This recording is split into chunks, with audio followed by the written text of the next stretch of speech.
Bienvenue à la ferme laitière La Sahélienne pour ce nouveau numéro de Voir c'est croire, le magazine qui vous fait découvrir l'agriculture africaine autrement à travers les innovations et les succès de jeunes entrepreneurs agricoles du continent. Nous commencerons notre voyage entrepreneurial au Burkina Faso où Alphonse Ossier Palme, passionné depuis l'enfance par l'élevage du porc conduit par ses parents, s'est lancé dans l'activité à la sortie de l'université en introduisant la race large white, une innovation qui aujourd'hui porte ses fruits. Ensuite, nous nous rendrons au Mali à la rencontre de Sanoussi Babouya Silla qui, après avoir vécu 20 ans en Indonésie, en Angola et aux États-Unis, est retourné dans son pays où il investit dans une ferme laitière avec une centaine de vaches qui produisent en moyenne 300 litres de lait par jour. Nous terminerons au Burkina Faso avec Amadou Bongongu, agent d'une compagnie aérienne qui mène parallèlement et avec succès une activité d'embauche bovine et ovine dans la périphérie de Ouagadougou. Et nous avons le plaisir de recevoir comme invité dans ce numéro M. Soumanogo Koutou, ministre des Ressources animales et halieutiques du Burkina Faso. C'est parti, direction Dolo, village situé à 300 km de Ouagadougou, dans le sud-ouest du Burkina Faso. Fraîchement sorti de l'université, Alphonse Ossier Palme s'est lancé en 2014 dans l'embauche porcine de la race large white, avec une centaine de têtes.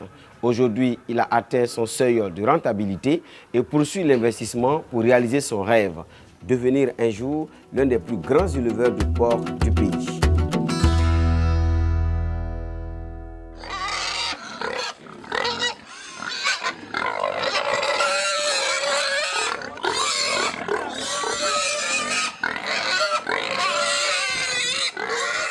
L'histoire avec les porcs, il faut dire que c'est une activité qui se menait dans la famille, mais il s'agissait de porcs de race traditionnelle et élevés de façon extensive. Ce que moi j'ai apporté, c'est d'abord les bâtiments pour rendre l'élevage de façon intensive et ensuite les porcs de race, notamment la race large white.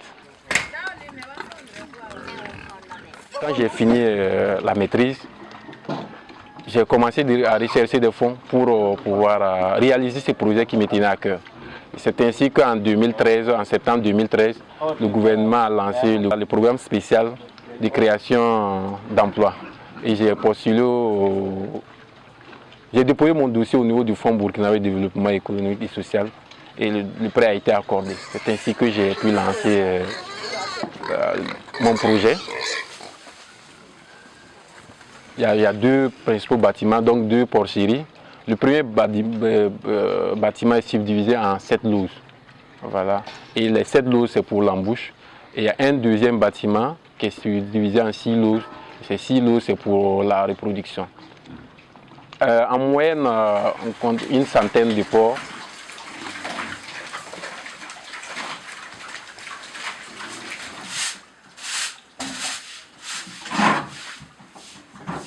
C'est vrai que certains trouvent que les porcs sont sales, même si pour moi qui fait l'élevage, je trouve que le porc n'est pas sale. Il suffit de de lui donner un cadre adapté. Vous allez vous rendre compte que le porc fait ses besoins à part et là où il se couche, c'est à part. Donc, autrement dit, le porc n'est pas aussi sale comme on le pense. Côté marché, vraiment, il n'y a rien à dire. Les clients ne font que demander. Autrement, dès qu'il y a les porcs, les clients sont toujours disponibles pour venir prendre. Quand j'ai débuté, la première vague, c'est à Ouaga, je suis allé les vendre. Mais actuellement, bon, en fait, j'avais sous-estimé le marché local. Mais actuellement, je n'ai pas besoin d'aller amener les porcs à Ouaga pour les vendre. Ici, les clients quittent Bobo, certains dans les localités environnantes, notamment Djibougou, pour venir acheter.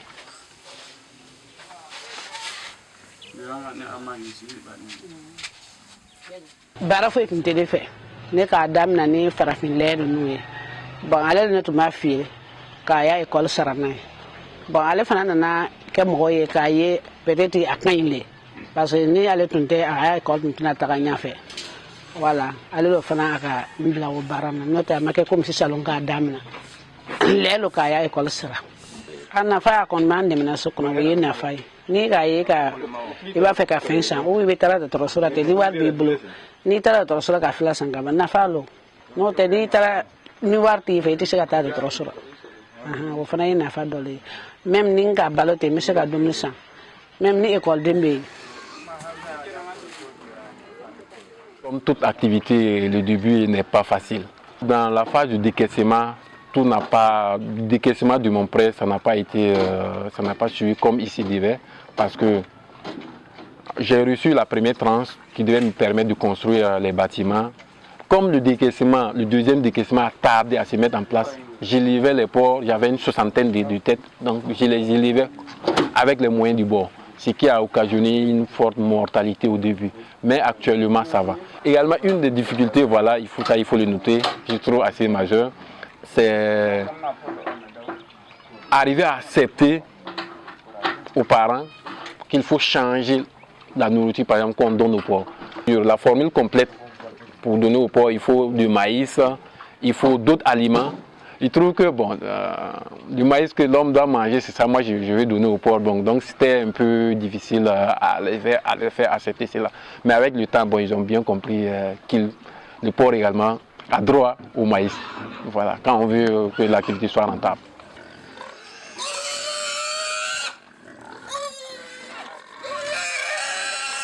Avoir un diplôme dans le système éducatif et vouloir se lancer dans l'entrepreneuriat, il faut d'abord être scolastiquement fort.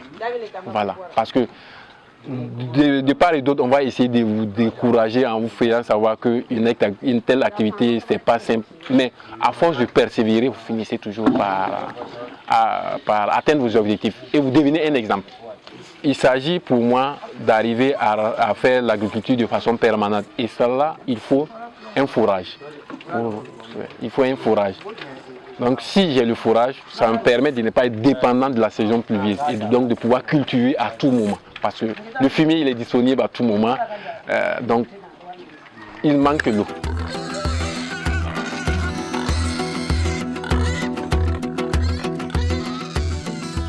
Monsieur le ministre, merci d'avoir accepté notre invitation. Pour commencer, selon vous, comment peut-on davantage valoriser les initiatives innovantes des jeunes dans le secteur de l'élevage? Nous avons vu un intellectuel qui a quitté hors du commun et qui s'est engagé dans l'élevage et qui a percé, qui a réussi pratiquement et qui, en plus, a des rêves.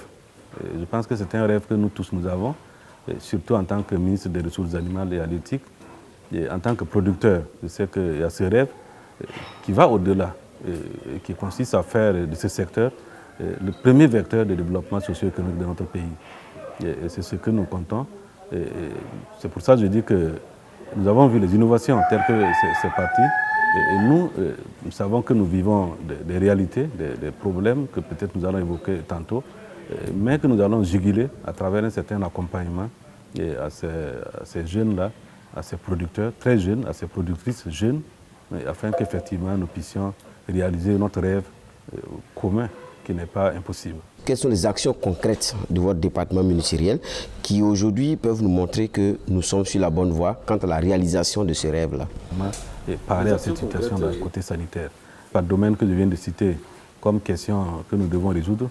Au niveau de l'alimentation, c'est vrai que l'État consent à acquérir des SPAI chaque année que nous mettons à disposition des producteurs à prix subventionné, de 20%, notamment les jeunes et les femmes. Cette année encore, nous avons pu commander plus de 10 000 tonnes seulement au niveau du ministère, sans compter ce que nos partenaires aussi ont pu acquérir, afin que nous puissions mettre tout cela à disposition à prix subventionné. Nous avons également, nous sommes dit, il n'y a pas que fournir l'aliment, il faut produire l'aliment. Donc nous avons aussi commandé des équipements de production à moindre échelle, que nous avons mis à disposition des régions, 6 régions en partant, plus une région assez capitale, le Sahel, qui nous avons aussi en tout cas promis l'installation, et nous avons lancé le marché, d'une unité de fabrique d'aliments bétail, afin qu'on puisse couvrir la bande sahélienne en termes d'aliments. Ça, c'est l'alimentation, ce que nous faisons concrètement sans compter les broyeurs et les motoculteurs que nous commandons et que nous rétrocédons aux producteurs à prix subventionné toujours, afin qu'ils puissent, comme je l'ai dit tantôt, améliorer la production fourragère et aussi se lancer dans la récolte et la conservation du fourrage naturel. Parce que vraiment sans alimentation, nous ne pourrons pas développer notre secteur. En plus, nous avons lancé cette année une vaste campagne de forage que nous avons, en tout cas nous sommes en train de suivre. D'ici là, nous allons encore continuer pour effectivement me rassurer et m'assurer que le travail continue très bien comme nous l'avons entendu, parce que nous avons lancé ce programme de réalisation d'infrastructures hydrauliques, les forages, les boulis, les mares, etc., qui sont en chemin actuellement pour qu'effectivement nos animaux puissent vivre et puissent avoir suffisamment d'eau. Nous avons également, en termes de santé animale, nous lançons chaque année la campagne de vaccination contre certaines maladies qui reviennent, des maladies récurrentes, afin de permettre que ces animaux soient effectivement en bonne santé. Et nous avons pu, à travers nos projets cette année, en tout cas nous avons eu le financement à hauteur de près de 2 milliards pour la mise en place de ce que nous appelons la CAMVET. Ça veut dire que la CAMER des animaux, c'est la centrale d'achat des médicaments vétérinaires, pour que, afin que nous puissions disposer de ces produits à temps. Dès qu'il y a quand même une situation assez grave, que nous puissions effectivement parer à cette situation d'un côté sanitaire. Après le Burkina Faso, direction le Mali. Retourner dans son pays après avoir passé plus de 20 ans à l'aventure n'est pas une mince affaire. Mais Sanoussi Babouya Silla, lui, a réussi son pari à travers l'installation d'une ferme laitière avec une centaine de vaches qui produisent en moyenne par jour 300 litres de lait.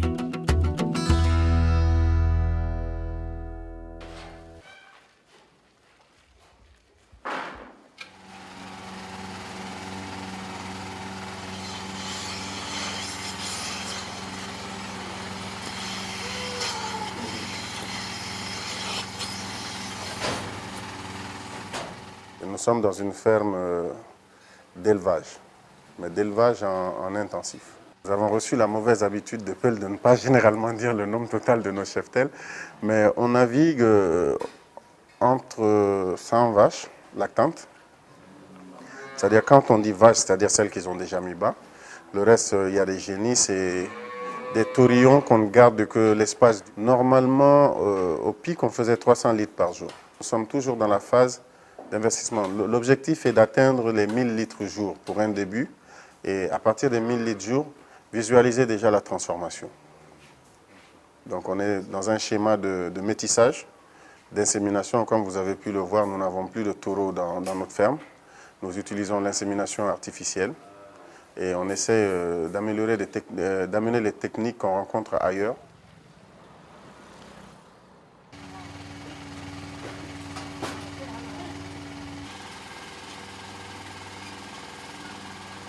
Wow. Les difficultés, elles sont innombrables à tous les niveaux. D'abord, la main-d'œuvre. Nous n'avons pas de bergers formés et qui peuvent travailler sur le long terme. D'où vous voyez la mécanisation. Parce qu'on se dit que finalement, il va falloir faire comme les autres, c'est-à-dire utiliser les machines. Il y a, on peut dire aussi, les feux de brousse. On pensait qu'on aurait eu l'avantage d'avoir de la paille à gogo en brousse, mais malheureusement, il y a la période où tout le monde s'amuse à mettre le feu en brousse. Et au-delà de tout ça, on a vu que l'industrie laitière n'est pas vraiment aidée. Le Mali met pour 20 milliards de subventions dans les produits laitiers et on n'en met pas 10% de ce montant pour aider les éleveurs à produire le lait et les sous-produits du lait. Donc, comme éleveur, je suis obligé de faire le lait, de transporter le lait et de vendre le lait. J'aurais bien voulu me limiter à la production de lait.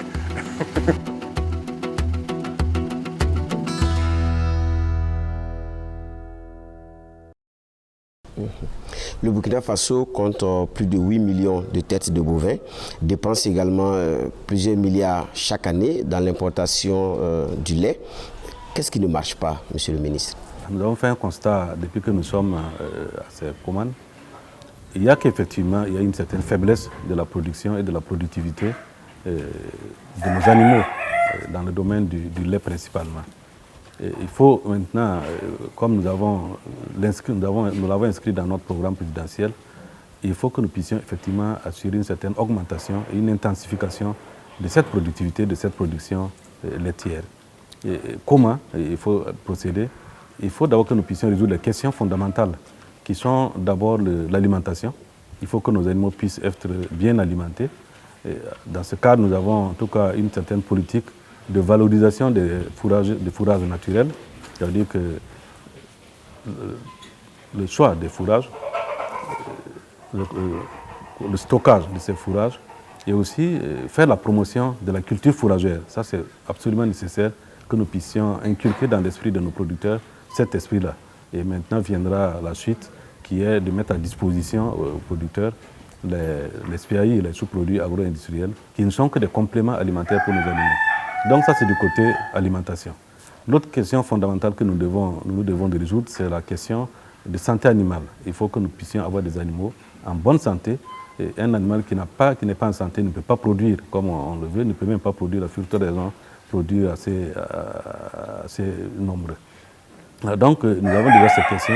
Nous avons l'autre question qui concerne la transformation. Et ça veut dire que nous devions pouvoir, en matière, dans la filière laitière, tout comme dans les autres filières, assurer une continuité sur toutes les chaînes, depuis la production jusqu'à la commercialisation, en passant par la transformation. Au Burkina Faso, nous avons des problèmes de transformation du lait, qui fait que jusqu'à présent, nous sommes toujours dans, peut-être pour la plupart, encore dans l'archaïque, si je peux me permettre ce mot, si bien que nous n'arrivons pas à faire de la qualité, alors que le lait, vous savez que le lait il est essentiellement un produit de qualité. Donc ça fait que nous avons des difficultés de percer le marché, même national. Voilà. Donc il y a ce problème. Et ensuite, il y a bien sûr le problème foncier que nous connaissons tous. Il faut que nous puissions sécuriser, avoir une certaine sécurité foncière pour nos éleveurs parce que les vaches laitières doivent être conservées, doivent rester de façon que ce soit un élevage intensif. Donc ça veut dire qu'il faut qu'ils aient un espace sécurisé pour qu'effectivement on puisse continuer. Et il y a aussi les problèmes de commercialisation, il y a le problème de performance de nos animaux. Ça aussi, je crois que mon département s'est évertu à travers un projet que nous avons lancé il y a bientôt 2 ans, qui est le PDL-ZRPO, le projet d'appui à l'élevage laitier dans la zone périurbaine de Ouagadougou, où effectivement nous avons commencé à inséminer les vaches afin que nous puissions parvenir à des races performantes qui soient à mesure de nous procurer suffisamment de lait par jour. Retour au Burkina Faso pour retrouver Amadou Bonkungu qui, profitant d'un long congé en 2011, s'est lancé dans l'embouche bovine et ovine. Malgré son manque d'expérience qui lui a fait perdre plusieurs animaux, Amadou n'a pas abandonné. Aujourd'hui, il maîtrise mieux l'activité et parvient à rentabiliser ses investissements.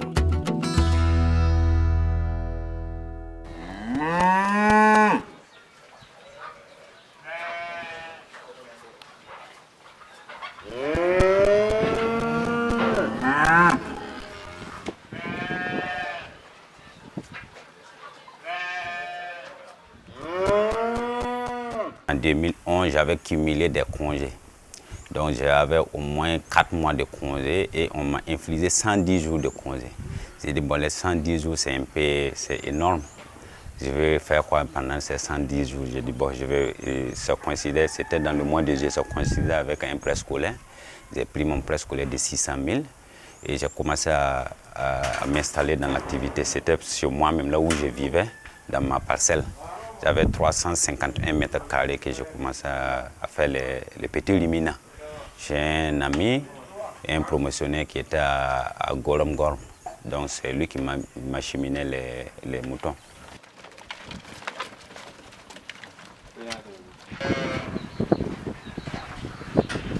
Depuis que j'étais enfant, mon papa faisait l'élevage. On avait des moutons, on a des chevaux, des taureaux. Bon, j'ai pris goût depuis que j'étais petit. La formation compte beaucoup sur l'élevage. Je n'ai pas de formation, mais moi, c'est à travers le net que je lis. J'ai des relus que je fais, je tire sur le net, je vais comment faire l'embouche intensive, comment faire le croisement des races.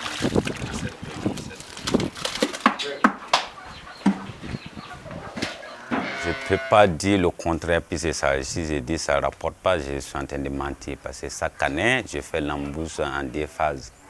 Présentement, je suis sur la phase des bovins Et dès que je fais sortir mes bovins, c'est les jours 20, je commence pour la fête de Tabaski. Bon, je peux dire c'est rentable. Ça demande aussi de l'investissement.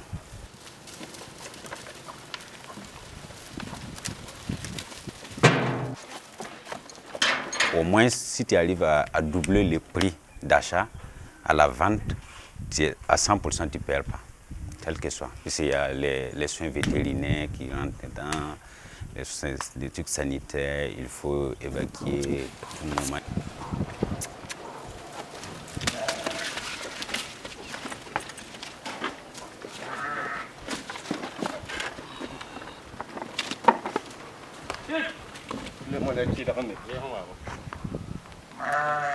En 2011-2012, il y a eu trop de mortalité. Même souvent, je ne suis pas là, mon petit m'appelle que tel mouton est mort, tel là est mort. Je suis découragé, mais actuellement, je maîtrise maintenant. Surtout, il faut faire les soins. Comme je n'avais pas la notion, c'est surtout ça. Si tu as le courage, il n'y a pas de problème. Parce qu'à tout moment, il faut faire sortir. Tu peux passer toute une journée, tu ne vas pas dépasser 1 euro pour toi-même, mais pour les animaux, ce n'est pas possible. C'est obligatoire. Minimum, par exemple, le nombre de têtes que j'ai, le minimum, c'est 5 000 francs par jour.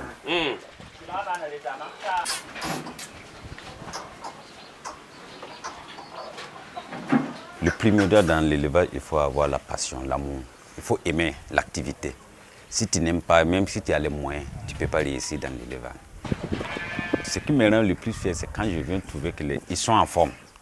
Quand je vois le résultat est positif, dès que je les donne à manger, je viens trouver qu'ils sont en forme, ils sont dociles, je les caresse, c'est très intéressant. Franchement, je suis content. Mais cette année, en tout cas, je vois que c'est positif par rapport à l'année passée. J'ai pu corriger mes erreurs de l'année passée. Ils n'étaient pas vraiment en forme. Et au bout de 3 mois, là, j'ai vu les résultats étaient nets. Ils sont tous en forme.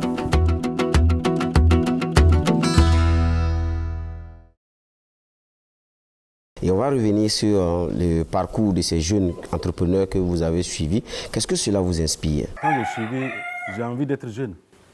J'ai envie de retourner à ma jeunesse parce que je pense que quand j'ai suivi ces éléments, j'ai l'impression que si j'étais encore jeune, j'aurais aussi pris mon diplôme et allé faire l'élevage. Parce que nous ne savions pas. Aujourd'hui, les jeunes sont une autre génération qui ont une autre vue de l'élevage, qui ont perçu que l'élevage c'est un business.